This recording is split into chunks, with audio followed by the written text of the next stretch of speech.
Está no ar o Mil Fitas, um podcast apresentado por mim, Camila da Silva Dutra, que costura memórias, maternidades, afetos, atravessamentos sociais com escuta e palavra.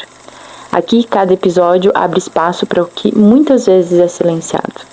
A vivência das mulheres, os detalhes do cotidiano e a política das relações. Com episódios semanais e quadros muito especiais, o Mil Fitas é um convite à reflexão, à denúncia e à reconstrução. Porque contar também é transformar. Seja muito bem chegada. Já tem bastante tempo que eu tô te esperando. Começa agora Abelardo e Heloísa, um quadro do podcast Mil Fitas. Aqui, relatos reais de mulheres que viveram relacionamentos abusivos ganham voz e cuidado. Para proteger as identidades, todos os agressores são chamados de Abelardo e todas as sobreviventes de Heloísa. Porque mais do que expor histórias, nosso compromisso é com a escuta, a denúncia e a reconstrução. Antes de começar o episódio, eu preciso te dar um aviso importante. A história que você vai ouvir contém descrições de abuso psicológico e sexual. Se esse é um tema sensível para você, se estiver num dia mais vulnerável ou se sentir que pode ser demais os gatilhos, se preserva e se cuida. Escuta quando você se sentir pronta. Aqui é um espaço seguro e o seu bem-estar vem em primeiro lugar. Quando uma de nós deságua, todas se movimentam. Semana passada eu comecei esse projeto do podcast com um episódio piloto chamado Benditas. E lá eu contei um pouco, sem freio, sem roteiro e sem filtro, todas as ideias que me passavam na cabeça e as coisas que eu queria falar dentro desse projeto, desse podcast. E eu quero de novo sublinhar e passar assim um marca-texto numa frase que já foi dita naquele episódio, que é que o relacionamento abusivo, ele não está destinado e cravado a acontecer somente em relacionamentos afetivos românticos, né? Na construção de um casal, seja ele configurado da forma que for. O abuso, a agressão, qualquer tipo de violência psicológica ou física está sujeito a qualquer tipo de relacionamento dentro da nossa dinâmica social. E eu quero passar um marca-texto nisso, porque essa lupa que a gente vai trazer na mão vai percorrer por todas essas relações. E é por isso que eu escolho a história de hoje para dar início a esse quadro do Abelardo e Heloísa. Eu recebi essa história com o seguinte título no e-mail: Abuso, a história de uma atriz. A Heloísa dessa história é uma mulher do teatro, e o abuso dela aconteceu com uma figura de poder masculina dentro do ambiente de trabalho. Então, para mostrar que não precisa ser seu companheiro, né? Que vai estar ali, que vai fazer você estar dentro dessa dinâmica de toxicidade e de abuso, tá bom? Eu quero sempre passar isso porque a gente fique bem atenta a esses sinais. E por isso eu escolho essa história para ser a pioneira, a que vai abrir os caminhos desse quadro, que é um apanhado, um resgatar de um quadrinho que eu fiz há um tempo atrás no Instagram, quando tudo era mato e eu só queria falar muito e era o espaço que eu tinha para poder desabafar as histórias absurdas que chegavam até mim. E eu abri, ano passado, um e-mail para que vocês me mandassem histórias. Então hoje vamos contar a história desta Heloísa.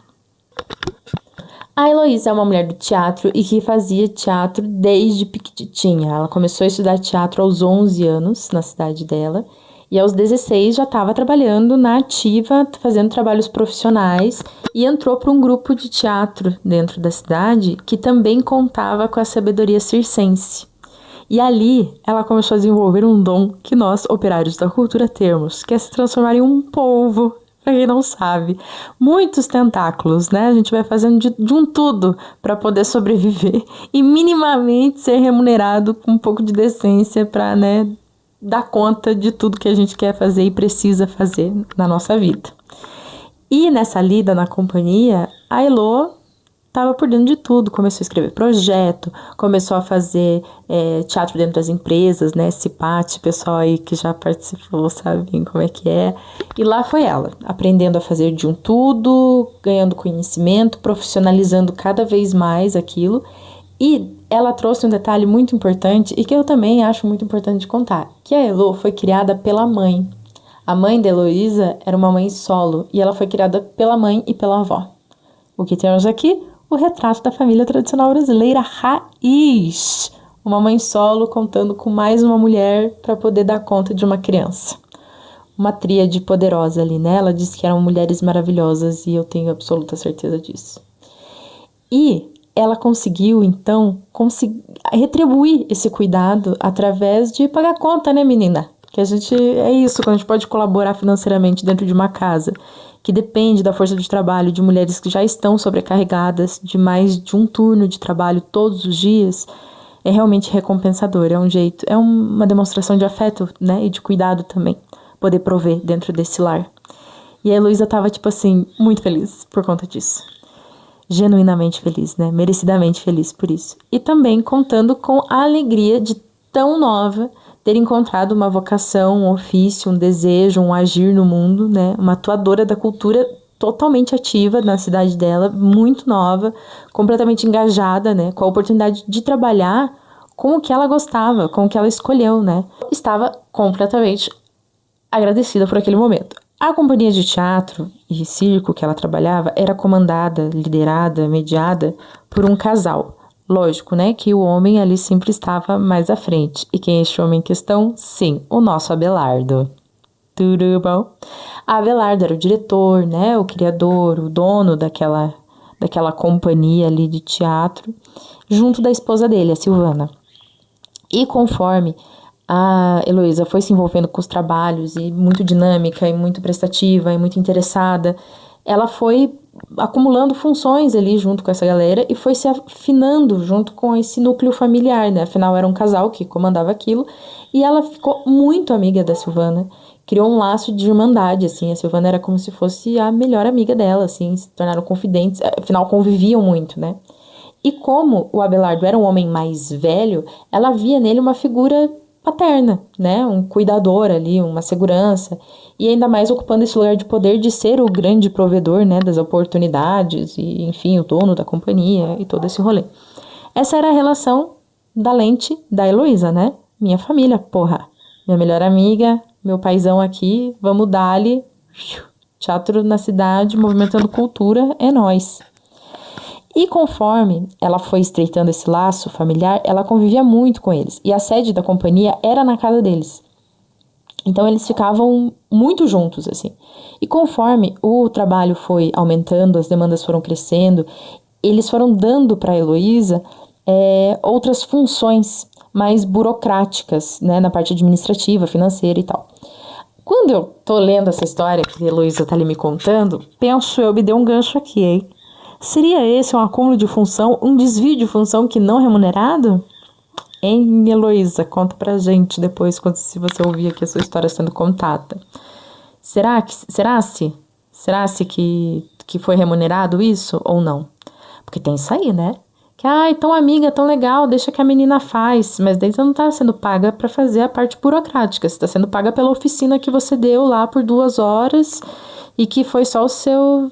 né, só hora aula ali, não teve nenhum custo-benefício de transporte ou alimentação ou qualquer coisa do tipo. E que muitas vezes você vai para um lugar que não tem estrutura e é você mesmo que tem que levar todos os seus materiais. Falo isso com propriedade. Com quem já passou por isso aí. Cada agente cultural da sua cidade sabe quanta história seus pés e suas mochilas podem contar por aí, porque é uma saga, meus amores. E às vezes é um trabalho não regulamentado, né? Você trabalha por conta ali, presta licitação, às vezes pega edital, mas é tudo sem um vínculo empregatício, né? Que te sustente de alguma maneira, assim. É muito difícil você conseguir um trabalho dentro da área da cultura que tenha mais direitos estabelecidos ali, né? Sempre é um privilegião, uma delícia, deliciador de ser operário da cultura. Fiquei pensando nisso. Porque essas figuras têm disso também, né? Então querida, faz aqui pra mim. Daí, né? Alguém poderia estar sendo remunerado para fazer aquilo, mas como tem alguém que faz de graça e não reclama porque quer ajudar, faz e tal. A gente tem que parar de ser tonta às vezes.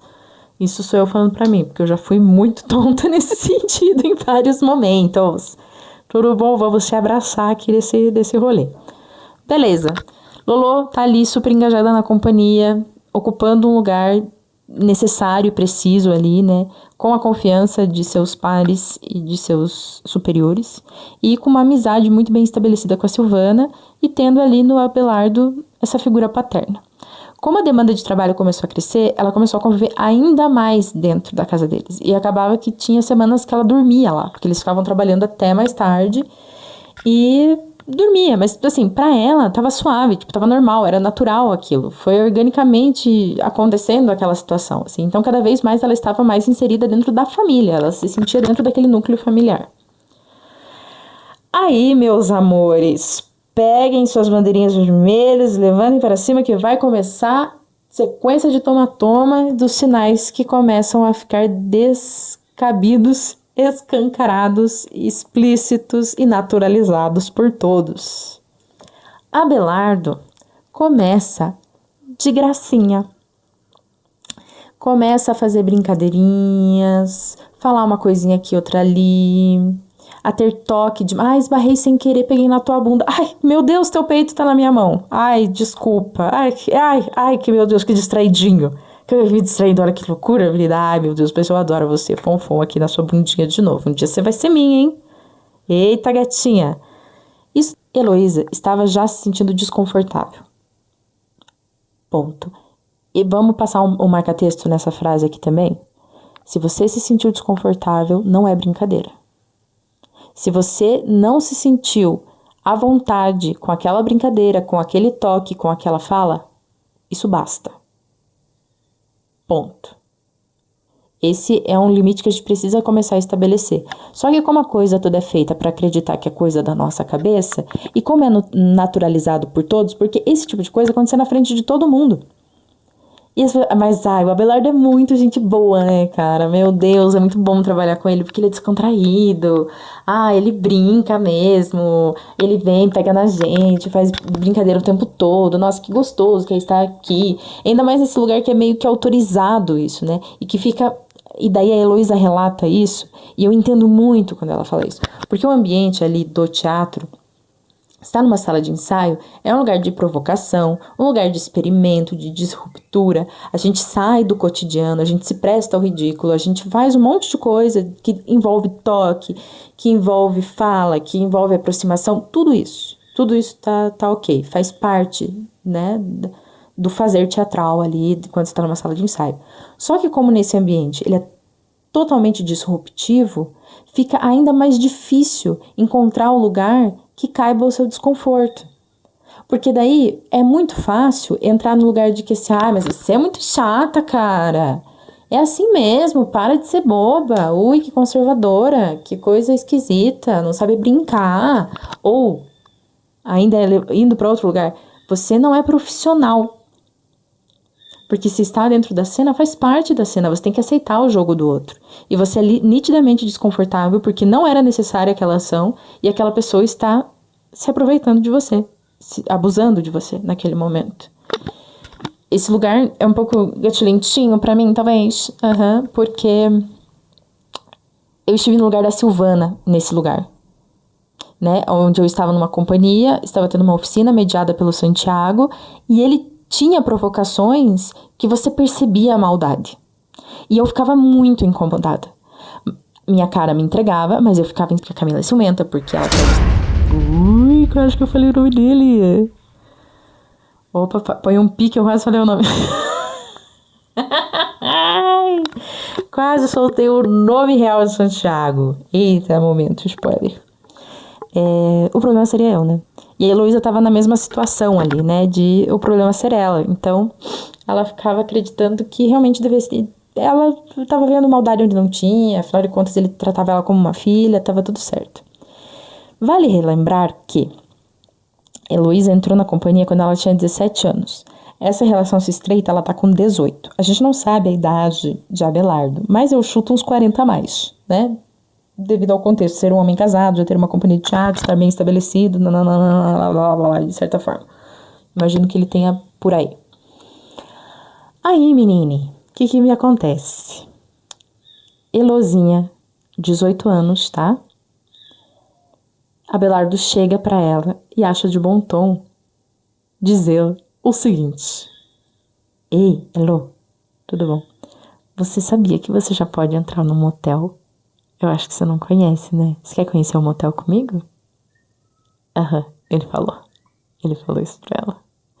Ele disse que ela podia conhecer um motel com ele. O chefe dela, que ela tinha uma figura paterna ali, ele achou de bom tom perguntar se ela queria conhecer um motel. Mas ei, isso é brincadeira! Para de ser chata, que horror! Tô aqui só descontraindo. Ai, nada a ver, né, gente? Mas se quiser. A maldade, ali, a intenção, está posta.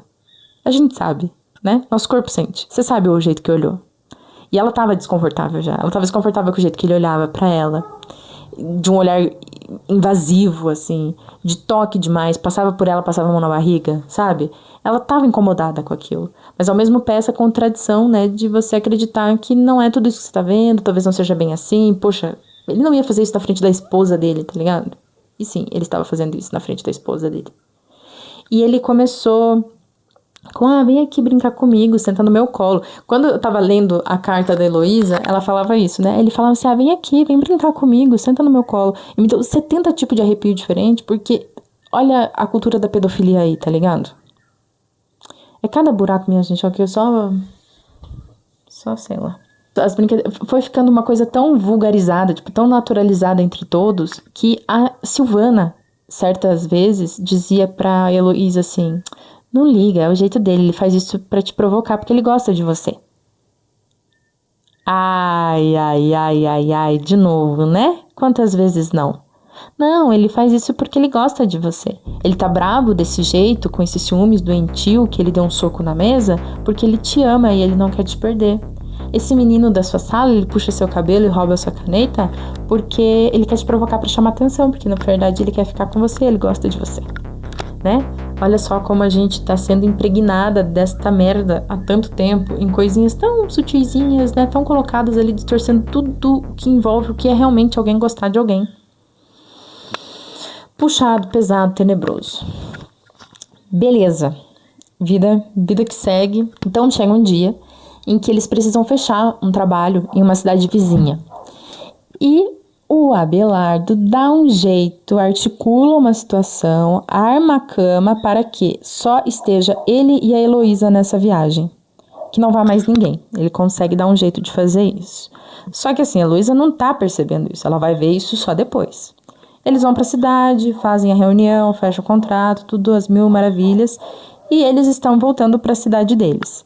Quando que, não menos que do nada, Abelardo para o carro em um lugar vazio, suspeito e estranho, desliga o carro, olha para a Heloísa e começa a falar os maiores absurdos do mundo. Ele começa a descrever para ela, de maneira bem vulgar e sexualizada, todas as coisas que ele teria desejo de fazer com ela. E ali ele começa a descrever uma coisa que ele acha que ele tá abafando, né? Porque ele tá assim, nossa, sendo o grande comedor do mundo, falando coisas assim, uou, hipersexualizadas, sexys e sensuais. Ele está fazendo quase seu conto erótico no pé do ouvido da Heloísa, dentro do carro, numa estrada, no meio do nada, depois de um lugar de trabalho, a menina que tá dentro da casa dele acreditando que ele é uma figura paterna e que é a melhor amiga da esposa dele. A primeira reação da Heloísa é cuspir na cara desse filho da puta e sair gritando, correndo, dizendo que ele é um nojento, um pervertido, um louco, que olha o que ele tá falando, meu Deus, que absurdo, ela em completo desespero. E a gente sabe desespero do quê? A gente sabe o que ela tava temendo ali. E ele começa a rir. Ele acha engraçado que ele desconcerta ela desse jeito. Ele acha bonitinho que ela fica nervosa dele falando de sexo. Olha só, que fofa. E olha só como ele é um grande professor das safadezas. Ele pede pra que ela se acalme, lógico, porque ele é um homem maduro, é um homem centrado. Ele só tá fazendo uma brincadeira. Por que ela se descontrolou desse jeito? Ficou nervosinha assim, deve ter uma razão, né? Se não fosse nada, não teria sido tão assim envolvida pela minha história. Mas se acalma, Heloísa, volta pro carro, vem pra cá. E ela se recusa. Só que ela não sabe como voltar pra casa, lá do lugar onde eles estão. Então ela pensa uma forma de se manter segura, de certa forma, e pede que ela volte dirigindo, que ela vai voltar pro carro, mas só se ela voltar para a cidade dirigindo. porque ali ela acredita que tem algum certo tipo de controle, estando na direção, e até que ela chegue num lugar seguro, pelo menos. Então, ela eles voltam, e naquele dia ela decide que ela vai sair da companhia. Só que ela não consegue falar disso pra ninguém. Ela não consegue e não quer falar disso pra mãe dela, por exemplo, porque a mãe dela confiava muito no Abelardo. Tanto no Abelardo quanto na Silvana, né? A filha dela vivia lá. Então, assim, se a mãe dela soubesse um troço daquele, sei lá, a mãe dela ia querer matar o cara. E que também é um lugar que assegura o nosso silêncio, né? Porque a gente nunca sabe qual vai ser a reação das outras pessoas. E, de certa forma, é a nossa palavra quanto a alguém que tem ali, nesse caso, explicitamente, ocupa um lugar de poder, né? Então, quem pesa mais? A palavra de quem pesa mais, né? E a palavra da vítima nunca vai ser validada. Então, o lugar do silêncio é o lugar que nos cabe, né? Ela só decidiu tomar alguma atitude em relação a isso e que ela ia sair da companhia. Só que ela não queria deixar o resto do pessoal na mão, então ela ia esperar os contratos terminarem, ela ia entregar todos os trabalhos que ela tinha se comprometido, e depois ela ia sair fora. Vida que segue, ela continua participando das reuniões, das apresentações, dos trabalhos, das decisões, dos ensaios, enfim. E as coisas não mudam, assim, elas permanecem quase que a mesma coisa, porém as brincadeirinhas, as falas, as coisinhas ficam um pouco mais discretas. Não ficam tão apelativas e tão na frente de todo mundo como era antes, que era escancarado. Agora ele é um pouco mais sutil, ele é um pouco mais discreto. Até que um belo dia, a Silvana tem que prestar um serviço e ela fica doente e não consegue ir. E a Heloísa substitui ela. E o Abelardo vai junto, porque normalmente o Abelardo acompanhava a Silvana nesse trabalho. Então ele vai para acompanhar a Heloísa. Ótimo, né? Olha só, outra oportunidade de estar só os dois. Mas a Heloísa, crente que a culpa é dela, crente que aquilo tudo era só uma alucinação, tipo assim, não foi aquilo que aconteceu, ela distorceu a realidade, ela vai, tipo, nessa assim, de tipo assim, cara, o problema sou eu, então não vai acontecer de novo, tá suave, eu vou lá, vou ajudar minha amiga, vou, né, entregar o serviço pra ela e vai dar tudo certo. Beleza, eles vão, o trabalho acontece, e na hora do almoço, ele diz que vai levar os dois pra almoçar num lugarzinho especial.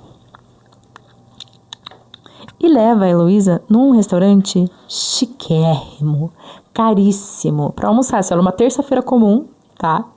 Depois do trabalho. Sabe aquele restaurante que você entra e tem de um tudo? É buffet de carne, é buffet de salada, é massas, é sushi. Do nada tem o sushi. Você gastou R$150 só de sentar numa cadeira? Você, assim, sabe? Tipo assim, alô, querido, né? A realidade da Elo já não é bem essa. E ele sabe disso. E não é à toa. Não é aleatória a escolha dele de levar ela nesse lugar para impressioná-la. Porque assim, eu vou conquistar você de qualquer jeito, eu quero mostrar para você que faz sentido você me querer mesmo. Porque olha as coisas que eu posso te proporcionar, Heloísa. Além de te dar trabalho, além de te dar a oportunidade de viver do seu sonho, da sua vocação, ganhar dinheiro para isso, eu posso te dar o mundo, minha linda. Você pode almoçar aqui, quando que você quer almoçar aqui? Todo dia? Eu trago, não tem problema. Né? Ele sabe disso. Ele sabe jogar com isso. Mas a Heloísa tá ali, ó. Né? Beleza, vamos almoçar. Então tá inocente, assim, né? Em certo ponto. E lá pelas tantas, no meio do almoço, ali, 1h da tarde, vamos pôr? Abelardo acha por bem testar mais uma vez, contar pra Heloísa as vontades que ele tem sobre ela. E ele começa a dizer que ele tem muitos sonhos eróticos com a Heloísa. Ele sonha muito que tá beijando, que tá lambendo ela. E ali de novo ele começa aquela ladainha do pornô chanchada para falar sobre seus fetiches e acreditando que ela vai gostar. E ele fala assim, não adianta você disfarçar, eu já peguei teu jogo. Eu sei que você também me quer. Porque você só vai de legging. Você vai de legging. Heloísa, você vai de legging e colã. É pra me provocar, bicho. Você acha que eu não sei? Eu também já entendi por que você fica abraçando a Silvana. Já entendi que você faria 3 com a gente. E eu acho isso uma delícia. Eu sei que você me quer também. E você só faz isso pra me provocar. E ali, cadê a bandeirinha vermelha delas? Mais um discurso de manipulação que vai colocar a culpa na vítima. Eu só tô fazendo isso porque você me deu brecha, Heloísa. Você vai de legging e não quer que eu fale, não pegue na tua bunda? Você fica abraçando a minha esposa e não quer que eu fique fetichizando e imaginando situações entre nós. Mais uma vez, ele põe a culpa nela e ela abraça um pouco dessa culpa. Ela acredita que realmente faz sentido o que ele está dizendo. Só que o pavor é tanto que ela pega as coisas dela e fala assim, escute, você tá entendendo tudo errado. Eu te vejo como meu pai. E aí, meus amores? Aí pronto, né? Foi chutinho no saco. Teu pai é o caralho. Ele fica puto. Ele levanta no restaurante, começa a fazer um escarcéu.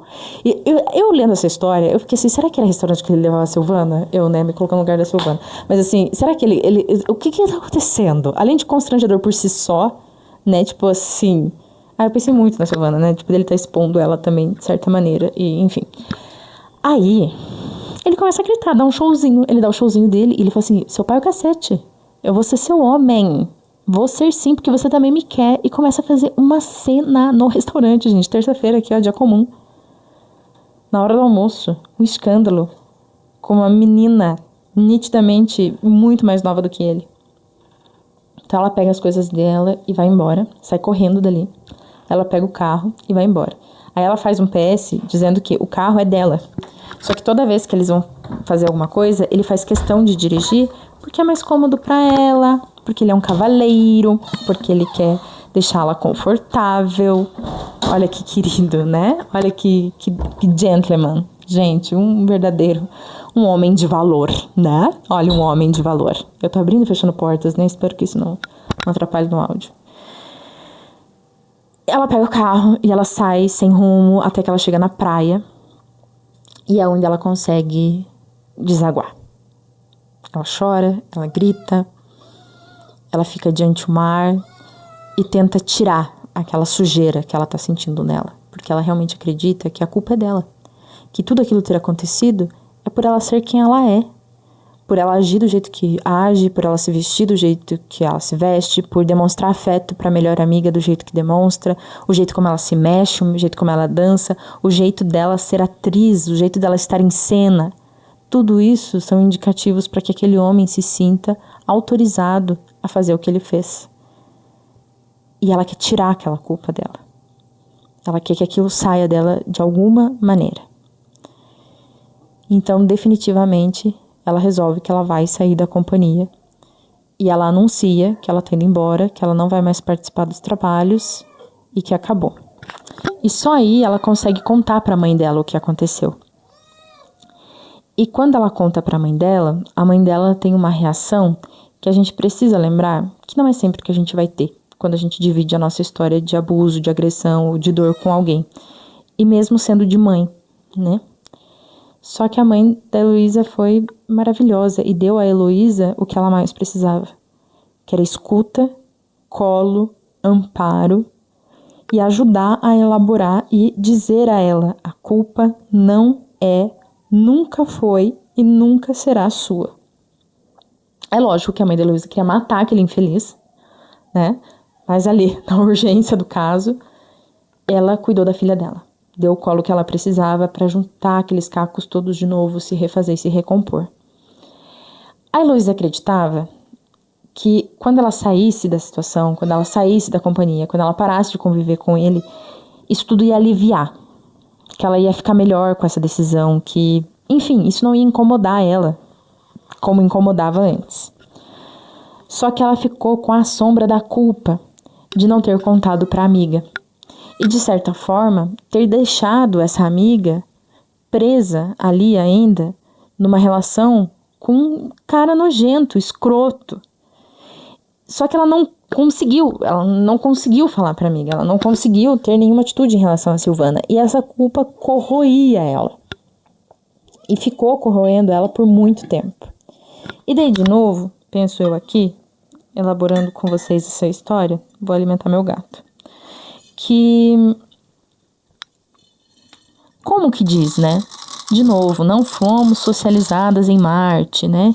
Como diz Milly Lacombe, não fomos socializadas em Marte. E na nossa construção, a gente ouviu inúmeras, incontáveis vezes que em briga de marido e mulher não se mete a colher.